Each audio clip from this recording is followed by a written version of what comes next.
আপনি তো স্বামী হয়েছেন, খালি বিয়ে করেছেন মানে হয়ে গেছেন নাকি? এত সোজা নয়, আপনাকে ছাড়া হবে কিয়ামতের মাঠে। এক নাম্বার নবীজি বলেছেন, এই স্বামীরা তোমরা তোমাদের স্ত্রীদের সঙ্গে কি করবে? আসসালামু কাবলাল কালাম। স্বামী স্ত্রী যখন কথাবার্তা বলবে একে অপরকে সালাম দেওয়া নেওয়া করবে। স্বামী স্ত্রীকে সালাম দেবে, স্ত্রী স্বামীকে সালাম দেবে। আল্লাহর রহমত, মহব্বত, ভালোবাসা আল্লাহ বাড়িয়ে দেবে। বউকে সালাম দেওয়া অভ্যাস আছে? ভাবনা বসে। দুই নম্বরে নবীজি বললেন, এই স্বামীরা তোমরা তোমাদের স্ত্রীদেরকে এই শিক্ষা দেবে তারা যেন কোনোদিন কাবা শরীফের দিকে মুখ করে কোনোদিন থুতু যেন না ফেলে। তিন নম্বরে বলা হয়েছে, এই স্বামীরা তোমরা তোমাদের স্ত্রীদেরকে এই শিক্ষা দেবে তারা যেন কোনোদিন কাবা শরীফের দিকে মুখ করে কোনোদিন পেশাব পায়খানা যেন না ফেরে। চার নম্বরে বলা হয়েছে, তোমরা তোমাদের স্ত্রীদেরকে এই শিক্ষা দেবে তারা যেন কোনোদিন কাবা শরীফের পেছন ফিরে যেন পেশাব পায়খানা যেন না ফেরে। পাঁচ নম্বরে বলা হয়েছে, তোমরা তোমাদের স্ত্রীদেরকে এই শিক্ষা দেবে তারা যেন কোনোদিন গোসলখানায় বাথরুমে পেশাব যেন না ফেরে। কোথায় আছেন আপনি? এরপরে নবীজি বললেন, এই স্বামীরা তোমরা তোমাদের স্ত্রীদেরকে এই শিক্ষা দেবে তারা যেন কোনোদিন গোসলখানায় উলঙ্গ অবস্থায় গোসল যেন না করে। এরপরে নবী বললেন, তোমরা তোমাদের স্ত্রীদেরকে এই শিক্ষা দেবে তারা যেন কোনোদিন হাতের চুড়ি, এই মা বোনেরা শুনে নিন, হাতের চুড়ি কোনোদিন একের বেশি পরবেন না। নবীজি বলেছেন, এক হাতে একটা চুড়ি পরবে মেয়েরা, এক হাতে দুটো, তিনটে, চারটে চুড়ি পরা নিষেধ। কেন? নবী বললেন, তোমার স্ত্রীর চুড়ির ঝুনঝুনি আওয়াজটা পরপুরুষের জন্য হলো হারাম। কোথায় আছেন আপনি? এরপরে নবীজি বললেন, এই স্বামীরা তোমরা তোমাদের স্ত্রীদেরকে এই শিক্ষা দেবে তারা যেন কোনোদিন মাথার বালিশ তারা যেন কোনোদিন দুটো ব্যবহার যেন না করে। স্বামী একটা আলাদা বালিশ, স্ত্রী একটা আলাদা বালিশ, খবরদার নয়। স্বামী স্ত্রী যখন ঘুমাবে একটি মাত্র লম্বা বালিশে মাথা রেখে ঘুমাবে। স্বামী স্ত্রী যদি এক বালিশে মাথা রেখে ঘুমায়, আল্লাহর রহমত, মহব্বত, ভালোবাসা আল্লাহ বাড়িয়ে দেবে। কোথায় আছেন আপনি? এখানে যারা মেয়েদের বিয়ে দিয়েছেন, শ্বশুর হয়েছেন, এখানে অনেক শ্বশুর বসে আছেন, তাই তো নাকি? আরে ভাই বলুন না, কথা বলুন না একটু। এখানে অনেক শ্বশুর বসে আছেন, মেয়েকে বিয়ে দিয়েছেন। আর নবীজি তার মেয়ে ফাতেমাকে আলীর সঙ্গে বিবাহ দিয়েছিলেন। তাহলে নবী একজন শ্বশুর, আপনিও শ্বশুর, নবীও শ্বশুর। চলুন দেখে এই দুই শ্বশুরের পার্থক্য করে একটু দেখি। আসমান আর জমিন তফাৎ। আপনি আপনার মেয়েকে যখন শ্বশুর বাড়ি পাঠিয়েছেন কি কি দিয়েছিলেন আর কি কি বলেছিলেন, আর নবীজি তার মেয়েকে যখন শ্বশুর বাড়ি পাঠিয়েছিলেন কি কি দিয়েছিলেন আর কি কি বলেছিলেন, দয়া করে একটু শুনে যান, দয়া করে একটু শুনে যান, আমি আপনাদের করজোড়ে বলছি। আপনি আপনার মেয়েকে যখন শ্বশুর বাড়ি পাঠিয়েছেন কি দিয়েছিলেন? খাট, গদি, ড্রেসিং টেবিল, আলমারি, খাটের সঙ্গে দুটো ছোট ছোট মাথার বালিশ, বিশাল বড় একটা ঠ্যাং বালিশ, এইতে দিয়েছিলেন। আর দান সাজ দিয়েছিলেন। আর নবীজি তার মেয়ে ফাতেমাকে কি দিয়েছিলেন শুনে নিন। একটা খেজুর পাতার চাটাই, একটা কম্বল, একটা পানির কলসি, একটা জাঁতা, দুটো জামা, একটি মাত্র চামড়ার বালিশ। আল্লাহ রাসূল বললেন, আমার মেয়ে ফাতেমা আর আলী এক বালিশে মাথা রেখে ঘুমাবে, ওদের স্বামী স্ত্রীর মহব্বত, আল্লাহর রহমত নাজিল হবে। আর আপনি কি করেছেন? আপনি বাপ। চলুন এরপরে আসছি নবীজি, আপনি আপনার মেয়েকে কি বলে শ্বশুর বাড়ি পাঠিয়েছিলেন? বিয়ের দিনে আপনার মেয়ে, বিয়ের দিনে বরযাত্রী এসে খেয়ে চলে গেল, বরের গাড়িটা দাঁড়িয়ে আছে, বরের গাড়ি দাঁড়িয়ে আছে, আপনার মেয়েকে নিয়ে যাবে। তো আপনার মেয়েকে যখন নিয়ে যাচ্ছে, যাবার সময় আপনার মেয়ে কি করেছিল? আপনার মেয়ে করেছেন কি? মায়ের গলা জড়িয়ে কেঁদেছে, ভাই বোনের গলা জড়িয়ে কেঁদেছে, অবশেষে বাপের গলা জড়িয়ে কাঁদছিল। আপনার গলা জড়িয়ে যখন কাঁদছিল, আপনি মেয়েকে সান্ত্বনা দিয়ে কি বলেছিলেন? কাঁদিস নি মা, কাঁদিস নি, আমরা কাল সকাল সকাল যাচ্ছি। ঠিক না বেটা? আর আল্লাহর নবী কি বলেছিলেন শুনে নিন। আপনি আপনার মেয়েকে এই বলে সান্ত্বনা দিয়ে শ্বশুর বাড়ি পাঠিয়েছেন, কাঁদিস নি মা, কাঁদিস নি, আমরা কাল সকাল সকাল যাচ্ছি। আর নবীজি তার মেয়ে ফাতেমাকে কি বলেছিলেন শুনে নিন। মা বোনেরা যারা আমার বক্তব্য শুনছেন, বাড়িতে গিয়ে ভাববেন, নবীজির মেয়ে ফাতেমা নবীজির কাছে এসে বলছেন, যেদিন শ্বশুর বাড়ি যাচ্ছেন, আলীর বাড়ি যাচ্ছেন, মা ফাতেমা এসে বলছেন, আব্বাজান আজ মা খাদিজা বেঁচে নেই, আপনি আমার আব্বা, আপনি আমার মা, আজ আমি স্বামীর বাড়ি যাচ্ছি জীবনের প্রথম, কেমন ভাবে চলবো বলুন? নবীজি একটাই কথা বলেছিলেন, শুনে নিন, শিবদাসপুরের মানুষেরা শুনে নিন। নবীজি একটাই কথা বলেছিলেন, ফাতেমা, ফাতেমা আলীকে দ্বিতীয়বার ডাকতে যেন না হয়। কি বলল? আলীকে দ্বিতীয়বার ডাকতে যেন না হয়। তার মানে কি? এক ডাকে সাড়া দেবে, এক ডাকে সাড়া দেবে। তো মা ফাতেমা যতদিন বেঁচে ছিলেন, মরণ পর্যন্ত মা ফাতেমা করেছিলেন কি? স্বামী এক ডাকে সাড়া দিতেন। একদিনের একটা ছোট্ট ঘটনা আমার মা বোনরা ভালো করে শুনে নিন। স্বামী কি জিনিস, স্বামী কি জিনিস, হিন্দু মুসলিম শুনে নিন স্বামী কি জিনিস। মা ফাতেমা করেছেন কি? একদিনের একটা ছোট্ট ঘটনা। হযরত আলী নবীজির দরবার থেকে বাড়ি আসছেন, অনেক রাত হয়ে গেছে। ফাতেমা, হাসান হোসাইন দুটো বাচ্চা ছেলে আছে। হযরত আলী না বাড়িতে রাস্তায় আস্তে আস্তে মনে মনে ভাবছেন, ইস কি ভুল করলাম, এত রাতে বাড়ি যাচ্ছি, ফাতেমা আছে আর হাসান হোসাইন দুটো বাচ্চা রয়েছে, কি না ভাবছে। এসেছেন হযরত আলী, এসে ওই ঘরের বালাটা আস্তে করে নাড়া দিয়ে বলেছেন, হালকা আওয়াজে বলেছেন, ফাতেমা। একবার ডেকেছে ফাতেমা বলে, সঙ্গে সঙ্গে মা ফাতেমা করেছেন কি? নবীর কন্যা ফাতেমা লাব্বাইক বলে দরজা খুলে দিয়েছেন। তখন হযরত আলী বলছেন, ফাতেমা কিছু মনে করো না, আমার জন্য তোমাকে রাত জেগে বসে থাকতে হবে না। আগামী কাল থেকে তুমি খেয়ে ঘুমিয়ে পড়বে, হাসান হোসাইনকে খেয়ে ঘুমিয়ে ঘুম পাড়িয়ে দেবে। আমি যত রাতে বাড়ি ফিরি না কেন, আমি এসে খাওয়া দাওয়া করে ঘুমিয়ে পড়বো। মা ফাতেমা সেদিন কি বলেছিলেন শুনে নিন। শিবদাসপুরের পিতারা ভালো করে শুনে নিন, পিতারা ভালো করে শুনে নিন, আর মারা ভালো করে শুনে নিন, মেয়ের মায়েরা আর মেয়ের বাপেরা শুনে নিন। সেদিন মা ফাতেমা বলেছিলেন, এটা আমার মায়ের স্বভাব, বাপের অর্ডার। মায়ের স্বভাব, বাপের অর্ডার। তখন হযরত আলী বলছেন, মায়ের স্বভাবটা কি একটু খুলে বলো তো শুনি। তখন ফাতেমা বলছেন, আমরা হলাম 7 ভাই বোন। মুহাম্মদ সাল্লাল্লাহু আলাইহি ওয়াসাল্লামের 7টা ছেলে মেয়ে, 3টে পুত্র সন্তান, 4টে কন্যা সন্তান। তো 3টে পুত্র সন্তান বাল্যকালে মারা যায়, 4টে কন্যা সন্তানকে জয়নাব, রুকাইয়া, উম্মে কুলসুম, ছোট মেয়ে ফাতেমা। বলছে আমাদের 4 বোনকে আমার মা খাইয়ে ঘুম পাড়িয়ে দিয়ে শুইয়ে দিয়ে, আমি ফাতেমা আমার মাকে নিজে চোখে দেখেছি, আমি নিজে চোখে দেখেছি আমার মা খাদিজাকে। আমার মা করতেন কি? খেতেন না, শুতেন না যতক্ষণ না আমার আব্বা বাড়ি আসতেন। আব্বা যখন বাড়ি এসে একবার খাদিজা বলে ডাকতেন, একবার খাদিজা বলে ডাকতেন, আমার মা করতেন কি? লাব্বাইক বলে দরজা খুলে দিতেন। এই অভ্যাসটা আমি মায়ের থেকে শিখে নিয়েছি। আপনার মেয়ে আপনার জামাইয়ের জন্য এই কাজটা করে, আরে আপনার স্ত্রী তো আপনার জন্য করে না, তা আপনার মেয়ে জামাইয়ের জন্য করবে কি করে? ডাইসটাই তো খারাপ, ডাইসটাই তো খারাপ। রাগ করবেন না। আপনি কি করে বুঝবেন আপনার স্ত্রী ছোট লোক ঘরের মেয়ে? মা বোনেরা শুনে নিন, আপনি কি করে বুঝবেন আপনার স্ত্রী ছোট লোক ঘরের মেয়ে? শুনে নিন, হিন্দু মুসলিম সকলকে বলছি, কি করে বুঝবেন আপনার স্ত্রী ছোট লোক ঘরের মেয়ে? শুনে নিন, গায়ের চামড়া দেখে বোঝা যায় না মানুষকে।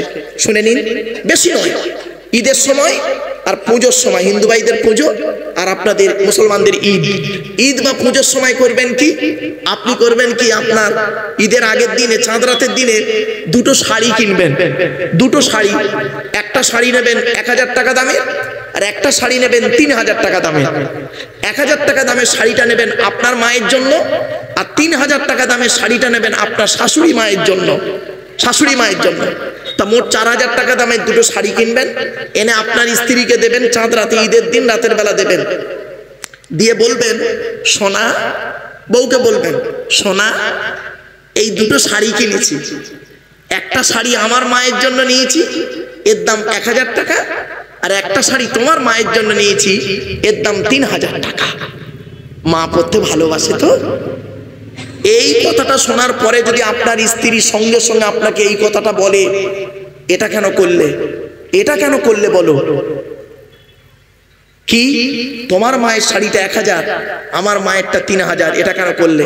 2টো মিলে তো 4000 হয়, 2টো মিলে 4000 হয়। তাহলে 2টো শাড়ি নিতে পারতে, 2000 করে 2টো শাড়ি, কালারটা আলাদা করতে পারতে। যদি এই কথা বলে, জানবেন ওই মেয়েটার মা ভালো, ওর গোষ্ঠী ভালো, ভদ্র ঘরের মেয়ে, ভদ্র ফ্যামিলির মেয়ে। সে সাদা কালো মেয়ে হতে পারে, যেই মেয়ে হতে পারে। আর যদি দেখেন আপনার স্ত্রী আপনার মায়ের শাড়ির দিকে না তাকিয়ে ওর মায়ের ওই 3000 টাকার দামের শাড়িটা নিয়ে যদি বলে, আমার মা না এর থেকে আরো দামি শাড়ি পরি। জানবে ছোট লোক ঘরের মেয়ে, একদম স্পেশাল ছোট লোক ঘরের মেয়ে। কি বুঝলেন? শুনে নিন, বেশিরভাগ মেয়েদের সংসার নষ্ট হয় মেয়ের মায়ের কান ভাঙানিতে। ঠিক না ঠিক? বেশিরভাগ মেয়েদের সংসার নষ্ট হয় মেয়ের মায়ের কান ভাঙানিতে। যে মেয়ের মা যত বেশি চালাক, ওই মেয়ের কপালে তত তাড়াতাড়ি তলাক। এজন্য মেয়ের মায়েদের বলে যাচ্ছি, মেয়ের মায়েরা শুনে নিন, কি হিন্দু কি মুসলিম, মেয়ের মায়েদের বলে যাচ্ছি, ছেলের মায়ের সঙ্গে বেশি টেক্কা দিতে যাবেন না। কি জিনিস আপনি পেটে ধরেছেন 10 মাস 10 দিন, 2.5 বছর দুধ পান করিয়েছেন, 18 বছর লালন পালন করেছেন, কি জিনিস আপনি ভালোই জানেন। ওই মেয়ের কথা শুনে হঠাৎ করে মেয়ে ছেলের বাম্মার নামে, ছেলের নামে বধূ নির্যাতন কেস করার আগে 10 বার ভাববেন। খারাপ সেন্স নেবেন না, অনুরোধ করে বলে যাচ্ছি। হযরত মুহাম্মদ সাল্লাল্লাহু আলাইহি ওয়াসাল্লাম একদিন বললেন, তোমাদের বাড়িতে কয় শ্রেণীর মেয়ে ছেলে আছে বলো? তখন সাহাবীরা বললেন, সঙ্গীরা বললেন, হে নবী, আমাদের বাড়িতে 4 শ্রেণীর মেয়ে ছেলে আছে। কে? মা, বোন, মেয়ে, বউ, এই 4 শ্রেণীর মেয়ে। তখন নবীজি বললেন, কি করে বুঝবে এই 4 শ্রেণীর মেয়ে ছেলে স্বর্গে যাবে না নরকে যাবে, মানে জান্নাতে যাবে না জাহান্নামে যাবে, কি করে বুঝবেন? তখন নবীজির কথা শুনে সাহাবীরা চুপ করে গেলেন। নবীজি নিজেই বলে দিলেন, শুনে নিন, মুহাম্মদ সাল্লাল্লাহু আলাইহি ওয়াসাল্লাম নিজেই বললেন, যে সমস্ত মেয়েদের মধ্যে কমসে কম এই 6টা অভ্যাস থাকবে, ওই মেয়ে ছেলে যত নামাজ পড়ুক, যত রোজা রাখুক, যত হজ করুক, যত ধর্মের কাজ করুক, ওই মেয়ে ছেলে নরকবাসিনী, জাহান্নামী, জাহান্নামী, জাহান্নামী। শুনে নিন, আজকে 6টা অভ্যাস যে মেয়ের মধ্যে থাকবে। কি কি? 1 নাম্বার নবী বললেন, ওই মেয়েটা হবে জাহান্নামী নারী, নরকবাসিনী নারী, যে নারী তার স্বামীর সঙ্গে যখন কথা বলে মেজাজ দিয়ে কথা বলে। অনেক মা বোন আছে দেখবেন, পাড়ার লোকের সঙ্গে কথা বলে মিষ্টি ভাষায়, আর স্বামীর সঙ্গে যখন কথা বলে মেজাজ দিয়ে কথা বলে। জানি না কেন মেজাজ দিয়ে কথা বলে, কারণ থাকতে পারে। হয়তো মনে হচ্ছে নারীটা, মেয়েটা দেখতে খুব সুন্দরী, ছেলেটার দেখতে অত ভালো নয়। মেয়েটা হয়তো গায়ের রং ফর্সা, স্বামীর গায়ের রং কালো। অথবা হতে পারে মেয়েটা হয়তো গরিবের, ছেলেটা হয়তো গরিবের ছেলে, মেয়েটা হয়তো কোটিপতির মেয়ে। হয়তো হতে পারে ছেলেটা 8 পাস, মেয়েটা হয়তো MA পাস। জানি না, বাড়ি থেকে ভাববেন। ওই নারী নরকবাসিনী নারী, যে নারী তার স্বামীর সঙ্গে মেজাজ দিয়ে কথা বলে। খবরদার মা বোনদের বলে যাচ্ছি, আপনারা কোনোদিন আপনাদের স্বামীদের সঙ্গে মেজাজ দিয়ে কথা বলবেন না, খবরদার। 1 নাম্বার। 2 নাম্বার হলো ওই নারী নরকবাসিনী নারী, যে নারী তার স্বামীর দুর্নাম বদনাম অন্যের কাছে করে বেড়ায়। অনেক মা বোন আছে দেখবেন, স্বামীর দুর্নাম বদনাম অন্যের কাছে করে বেড়ায়। এই ধরনের মেয়েরা কিরকম জানেন? 4 ছেলের মা হয়ে গেল, 4 ছেলের মা হয়ে গেছে, আজও পর্যন্ত 9-এ পড়তে পড়তে যে ছেলেটার সঙ্গে প্রেম করতো, 9-এ পড়তে পড়তে তার ফোন নাম্বারটা নিয়ে এসছে। আজও সেই মেয়ে ছেলেটির সঙ্গে পরকীয়ায় লিপ্ত, ফোনে ব্যস্ত, ফেসবুক, টুইটার, মেসেঞ্জারে ব্যস্ত। ও নারী নরকবাসিনী নারী, ও যত ধর্মের কাজ করুক। 3 নাম্বার হলো ওই নারী জাহান্নামী নারী, নরকবাসিনী নারী, যে নারী স্বামী থাকতে অন্য পুরুষের সঙ্গে পরকীয়ায় লিপ্ত হয়। অনেক মা বোন আছে দেখবেন, স্বামী বিশ্বাস করে তাকে রেখে গিয়েছে, আর স্ত্রী করে কি দেখবেন, স্বামীর সঙ্গে ফোনে কথা বলে ভালো, আবার অন্য পুরুষের সঙ্গে পরকীয়ায় লিপ্ত হয়। কটা নেবেন? 4 নাম্বার হলো ওই নারী নরকবাসিনী নারী, মা বোনেরা সাবধান হয়ে যান। 4 নাম্বার হলো ওই নারী নরকবাসিনী নারী, জাহান্নামী নারী, যে নারী তার স্বামীর বিছানা ছেড়ে দিয়ে অন্য বিছানায় রাত কাটায়। অনেক মা বোন আছে দেখবেন, বিনা কারণে স্বামীর বিছানা ছেড়ে দিয়ে অন্য বিছানায় রাত কাটায়। এই ধরনের মেয়েদের বয়স কত জানেন? 45, 50, 55, 60। 60 বছরের বুড়িটা 70 বছরের বুড়োর পাশে আর ঘুমায় না। বুড়ো হার্টের রোগী, সুগারের রোগী, স্ট্রোক রোগী, কখন মরে কখন বাঁচে খবর বুড়ি রাখে না। বুড়ি কি করে জানেন? ছোট ছেলের ঘরে ঘুমায়, নাতিটাকে নিয়ে ঘুমায়, তাহাজ্জুদের নামাজ পড়ে, কোরআন পড়ে, আর খুব ইবাদত করে। ওর কোরআন তেলাওয়াতই আল্লাহ কবুল করবে না। একজন পুরুষ 4 জনকে খুশি করলে জান্নাতি, স্বর্গে যাবে। হে পুরুষ শুনে নাও, তুমি 4 জনকে খুশি করো পৃথিবীতে, তুমি স্বর্গে যাবে। 4 জনকে, 1 নাম্বার তুমি তোমার রব সৃষ্টিকর্তাকে খুশি করো, সৃষ্টিকর্তা যেভাবে চলতে বলেছে সেইভাবে চলো, মানুষের উপকার করতে না পারলে ক্ষতি করতে যেও না। এজন্য আমি বলি হিন্দু মুসলিম কাঁধে কাঁধ মিলিয়ে চলবেন। কিসের হিন্দু কিসের মুসলিম মারামারি করেন? আপনারা কি জানেন হিন্দুদের রক্তের ভিতরে মুসলমানদের রক্ত আছে, আর মুসলমানদের রক্তের ভিতরে হিন্দুদের রক্ত আছে? আমি তো ম্যাক্সিমাম কলেজগুলোতে লেকচার দিতে গিয়ে বলি, প্রমাণটা দেব। আপনাদের এলাকায় ব্লাড ডোনেশন ক্যাম্প হয়, রক্তদান শিবির হয়। আচ্ছা, ব্লাড যখন নেওয়া হয় তখন বলা হয় নাকি এই ও হিন্দু ও রক্ত আলাদা কর, ও মুসলিম ও রক্ত আলাদা কর, বলে নাকি?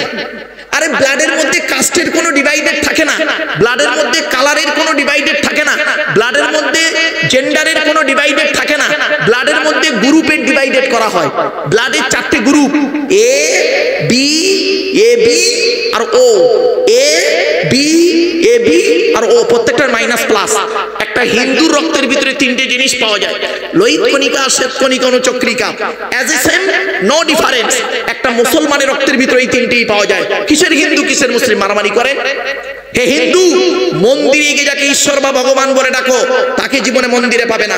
হে খ্রিস্টান, গির্জায় গিয়ে যাকে গড বলে ডাকো তাকে জীবনে গির্জায় পাবে না। হে মুসলমান, গালে দাড়ি আর মাথায় টুপি নিয়ে মসজিদে যাকে আল্লাহ আল্লাহ বলে ডাকো ও আল্লাহকে মসজিদে পাবে তো? চলুন 3 ধর্মের মানুষ আমরা সৃষ্টিকর্তা আল্লাহকে খুঁজতে বেরোই। সৃষ্টিকর্তা বলছেন আমাকে খুঁজতে যেতে হবে না, আমি কোথায় আছি জানিস? এই কোরআনে লেখা আছে, এই কোরআনে লেখা আছে, শুনে নিন। রেফারেন্সটা আমি দিয়ে যাচ্ছি। 26 নম্বর পারা বা খণ্ডের 18 নম্বর পৃষ্ঠা, 1ম নম্বর লাইনে সূরা কফের 16 নম্বর বাক্যে সেখানে বলা হয়েছে কি, ওয়ালাকাদ খালাকনাল ইনসানা ওয়া না'লামু মা তুওয়াসওয়িসু বিহি নাফসুহু ওয়া নাহনু আকরাবু ইলাইহি মিন হাবলিল ওয়ারিদ। সৃষ্টিকর্তা বলছেন আমি তোদের সৃষ্টি করেছি হে মানব জাতি, হিন্দু মুসলিম কোনো পার্থক্য নেই, হে মানব জাতি আমি তোদের সৃষ্টি করেছি, তোদের মনের মধ্যে ভালো মন্দ যা কিছু আছে সব আমি সৃষ্টিকর্তা জানি। তোরা কোনোদিন ভাববি না আমি সৃষ্টিকর্তা অনেক দূরে, আমি তোর ঘাড়ের শিরার নিকটবর্তী। একবার অন্তরে অন্তঃস্থল থেকে আমাকে ডাক দে, আমি তোর ডাকে সাড়া দেব। কোথায় স্বর্গ কোথায় নরক কে বলে তা বহুদূর, মানুষের মাঝে স্বর্গ নরক, মানুষেতে সুরাসুর। বাড়ি থেকে ভাবতেন অনুরোধ। এগুলো কেন হয় জানেন? শিক্ষার অভাব হলে এগুলো হয়, এডুকেশনের অভাব হলে এগুলো হয়। এজন্য আমি বলি বারে বারে, what is the definition of education? এডুকেশনের সংজ্ঞাটি কি?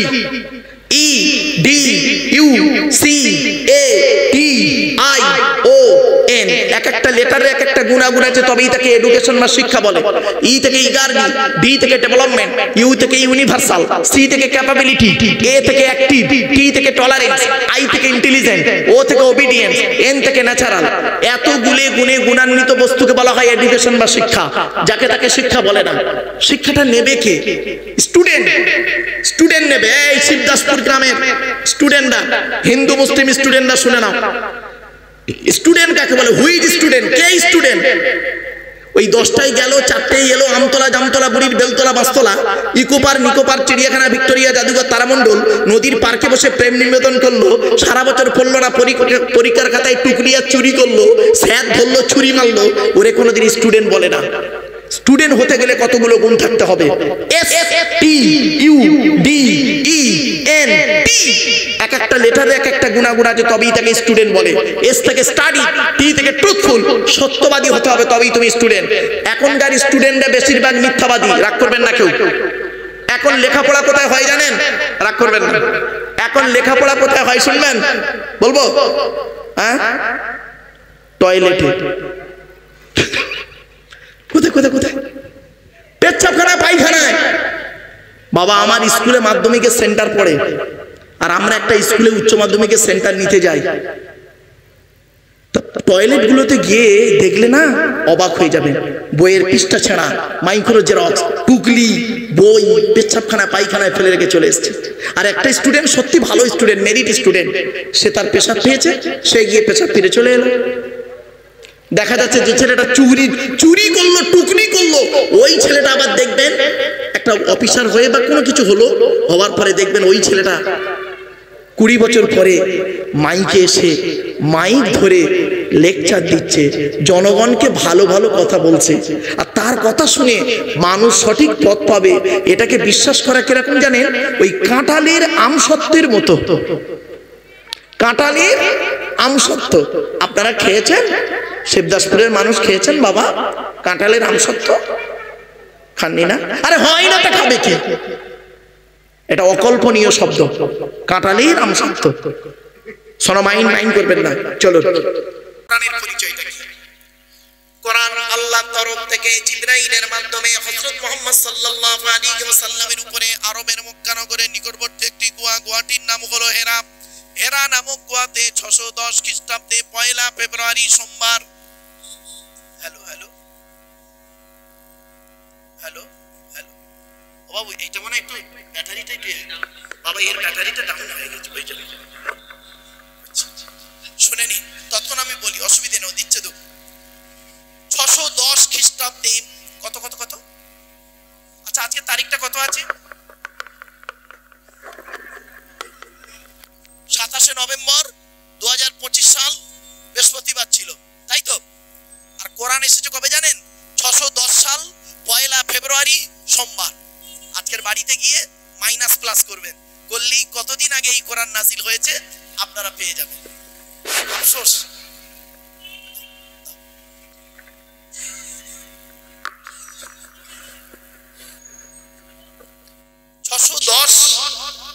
610 খ্রিস্টাব্দে 1 ফেব্রুয়ারি সোমবার কোরআনের প্রথম আয়াত নাজিল হলো। আর আজকের বাড়ি থেকে মাইনাস প্লাস করবেন, পেয়ে যাবেন। চলো, কোরআনের ভিতরে কি আছে দেখি। 30টা পারা, 540টা রুকু, 114টা সূরা, 14 থেকে 15 খানা সাজদা, 7টা মানজিল, 8 থেকে 12 খানা সাকতা, 6666টা আয়াত, 3,23,215টা অক্ষর। এই কোরআন 22 বছর 9 মাস কয়েকদিন, কম বেশি 23 বছর ধরে কোন ঘটনাকে কেন্দ্র করে, কোন ব্যক্তিকে কেন্দ্র করে, কোন বস্তুকে কেন্দ্র করে, কোন জায়গাকে কেন্দ্র করে কোরআনের আয়াতগুলো নাজিল হয়েছে। 6000 আয়াত নাজিল হয়েছে, 12,000 জায়গায় নাজিল হয়েছে। আপনি কটা জায়গার নাম জানেন? শুধু মক্কার মদিনাই তো জানেন, মক্কার মদিনাই জানেন। এই কোরআনে 250 রকমের হারাম আছে। আপনি কটা হারাম জানেন? সুদ খাওয়া, মদ খাওয়া, ঘুষ খাওয়া, বিয়ের পণ নেওয়া, নারী নির্যাতন করা, জমির আল চুরি করা, হুক মেরে কারেন্ট নেওয়া, এই কটাই তো জানেন। 250 রকমের হারাম আছে এই কোরআনে, 250 রকমের হালাল আছে এই কোরআনে। এজন্য আপনাদেরকে বলি, বাপ জলসা যখন দেবেন, দয়া করে আপনারা রাত 11টার উপরে যাবেন না। কেন বলছি জানেন? জলসা যখন দেবেন 11টার উপরে যাবেন না। হাতে ধরে বলে যাচ্ছি আপনাদেরকে, আমি পশ্চিম বাংলায় যত জলসা হয় সব থেকে বেস্ট কোয়ালিটির জেলা কোনটা জানেন জলসার জন্য? আমার ব্রেনে এসেছে পূর্ব বর্ধমান। বেস্ট কোয়ালিটির জলসার জেলা। কিরকম? বর্তমানে জলসা হয় কিরকম জানেন?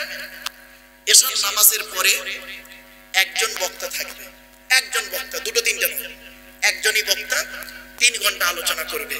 8টায় উঠবেন, 10:30টায় বক্তব্য শেষ, দোয়া করতে করতে 11টা বাজবে, দোয়া শেষ।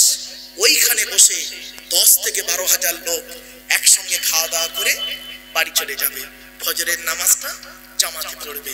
পেট ভালো, শরীর ভালো, মন ভালো। আর বাকি যত জেলায় জলসা হয় দেখবেন 12টা, 1টা, 1:30টা পর্যন্ত জলসা করে। তাবারুক নিয়ে বাড়ি যেতে আপনাদের 2টা 2:30টা বাজবে। গিয়ে একটু ঘুমাবেন। ফজরের নামাজটা মুরব্বীরা আজকে যদি পড়তো অন্যদিন, আজকে সে বেচারা নাও পড়ার সম্ভাবনা বেশি। ঠিক না বেটি? আমার বাপেরা, হয় যদি জলসা করতে হয় সারা রাত করুন, ফজরের নামাজ পড়ে এখান থেকে বাড়ি যান।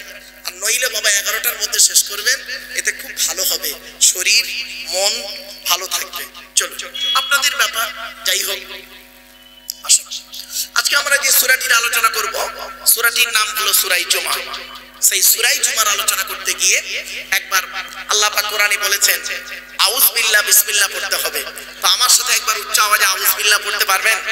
পড়ুন, আউযু বিল্লাহি মিনাশ শাইতানির রাজীম। এর বাংলা মানে কি? বিতাড়িত শয়তান মরদুদ হইতে আল্লাহর কাছে পানাহ চেয়ে নিলাম। আউযু বিল্লাহ পড়ার পরে বিসমিল্লাহ পড়তে হয়। তাউস তাসমিয়া। আল্লাহর নবী বলেছেন কুল্লু আমরিন জিবালিন লাম ইউবদা বিসমিল্লাহির রহমানির রহিম ফাহুয়া আবতার। আল্লাহর নবী